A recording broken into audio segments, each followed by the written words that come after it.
তাই সরকার এই জন্মদিনকে শিক্ষা দিবস হিসাবে পালন করছে। তাই তার সঙ্গে আমরা আজকে আমরা কুর্তি এইচএস স্বাধীন মাদ্রাসায় আমরা অনুষ্ঠান হতে চলছে। তাই আজকে এই সভায় আমি যে আমাদের অতিথিবর্গ উপস্থিত হওয়ার কারণে গত অনেক সময় ব্যয় করতেছেন, তার জন্য আমি তাদেরকে ধন্যবাদ জানাই যে আমাদের সভা সুন্দর করার জন্য এরা উপস্থিত হয়েছেন। আমরা পঞ্চায়েত সদস্যবৃন্দ উপস্থিত হয়েছেন, এরা অনেক কাজ রাখেও তারা আমরা যে মিটিংয়ে সাড়া দিয়েছে। তাই আজকে আমরা যারা ছাত্রছাত্রীরা তা আমরা জানতে পারবো উনার আবুল কালাম আজাদ যে উনি 1947 ইংরেজি 15 আগস্ট স্বাধীন হয়েছিল, তখন ভারতের প্রধানমন্ত্রী ছিলেন জওহরলাল নেহরু আর শিক্ষামন্ত্রী ছিলেন মৌলানা আবুল কালাম আজাদ। উনার জন্মদিন আজ ভারতবর্ষের শিক্ষানীতি চলছে। উনার যে শিক্ষানীতি এখনো বর্তমানে স্কুল কলেজ ইউনিভার্সিটিতে বাস্তবায়িত হয়ে কিছু মানে রিপিট হয়েছে, কিন্তু বেশিরভাগ প্রধান কার্যক্রম যেটা এটা এখনো চলতেছে। আর এই স্বাধীন করতে অনেক পরিশ্রম হয়েছে ভারতবর্ষ। আর জওহরলাল নেহরু, মহাত্মা গান্ধী, অনেক পণ্ডিতগণ, এর সঙ্গে আমরা এই পণ্ডিত মৌলানা আবুল কালাম আজাদ, যিনি কত জ্ঞানী মানুষ ছিলেন, উনি স্বাধীন করার সময় পরামর্শ টেবিলে বসেছিলেন মহাত্মা গান্ধী, জওহরলাল নেহরু। যখন ভারত স্বাধীন হওয়ার পরে মিনিস্ট্রি গঠন হবে, তখন পরামর্শ সভায় উনি ছিলেন আর অন্যরাও ছিলেন, প্রধানমন্ত্রী কে হবে। তখন প্রস্তাব হয়েছে আবুল কালাম আজাদের। আবুল কালাম আজাদ প্রস্তাব দিয়েছেন যে পণ্ডিত জওহরলাল নেহরু ভারতের প্রধানমন্ত্রী হবেন। তাই এই সিদ্ধান্ত অটুট। কিন্তু জ্ঞানীগুলির মধ্যে মহাত্মা গান্ধীও পরামর্শ নিয়েছিলেন মৌলানা আবুল কালাম আজাদ থেকে। আর অনেক ছোট জওহরলাল নেহরু, উনিও তার পরামর্শের মধ্যে চালাতে পারে। এই দেশটা আমরা এখন ধর্ম নির্ভর করে দেশ, এরা অবদান। স্বাধীন যখন বিভিন্ন আন্দোলন মুভমেন্ট হয়েছিল, তখন মিস্টার জিন্না তো পাকিস্তান চলে যাওয়ার উপক্রম, সব মুসলিমরা সব আমরা পাকিস্তান গঠন করব।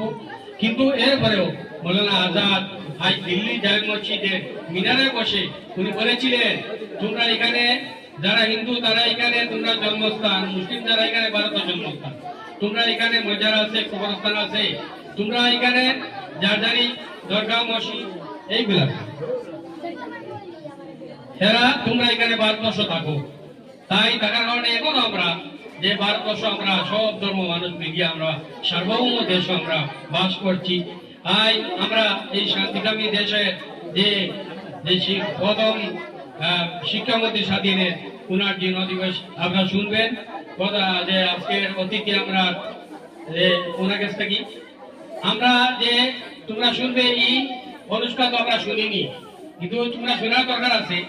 এইটা ছাত্র অনুষ্ঠান এবং ছাত্র শিক্ষকের অনুষ্ঠান, প্রায় স্কুল কলেজের অনুষ্ঠান হয়, কিন্তু এটা নিয়ে আলোচনা করা আমরা শিক্ষণীয় আলোচনা।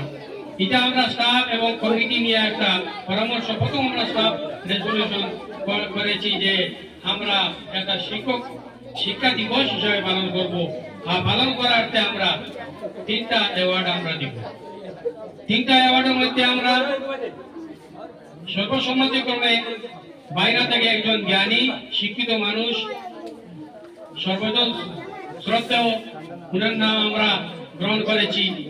আর ম্যানেজিং কমিটি থেকে আমরা প্রেসিডেন্ট এবং ভাইস প্রেসিডেন্ট নাম আমরা সিদ্ধান্ত নিয়েছি। এরপরে আমরা ম্যানেজিং কমিটি আমরা মিটিং করেছি। সর্বসম্মতিক্রমে যে প্রধান অতিথি আব্দুল রউফ সাহেব সর্বজন গৃহীত হয়েছে। আজকে শিক্ষা দিবসের প্রধান অতিথি এবং এনএমএ মেমোরিয়াল সে অ্যাওয়ার্ড দিয়ে আমরা দিব। এবং বাকি 2জন আমরা ম্যানেজিং কমিটির প্রেসিডেন্ট জাকারিয়া হোসেন এবং ভাইস প্রেসিডেন্ট জহুরুল হক, আমরা ওনাদেরকে মেমোরিয়াল অ্যাওয়ার্ড দিব। 2025 11 নভেম্বর 2025 অ্যাওয়ার্ড যেটা এটা দিব আমরা সিদ্ধান্ত করেছি। এই সিদ্ধান্ত মূলে আমরা অন্য গার্জিয়ান, অন্য এলাকার অন্য কেউকে দেনি, কারণ আমরা জায়গা সম্পূরণ আমরা জায়গা দিতে পারি না, অনেক সময় সমস্যা হয়।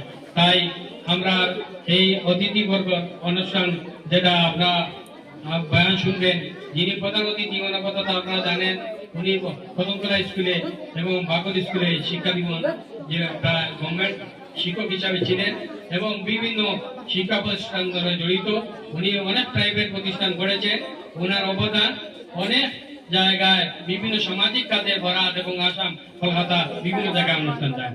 উনি বড় বড় অনুষ্ঠান যেটা শহীদ মিনার কলকাতা বড় বড় অনুষ্ঠান ওই অনুষ্ঠানে অতিথি ছিলেন, বিভিন্ন বক্তা হিসেবে বিভিন্ন ভাগ নিয়েছিলেন উনি।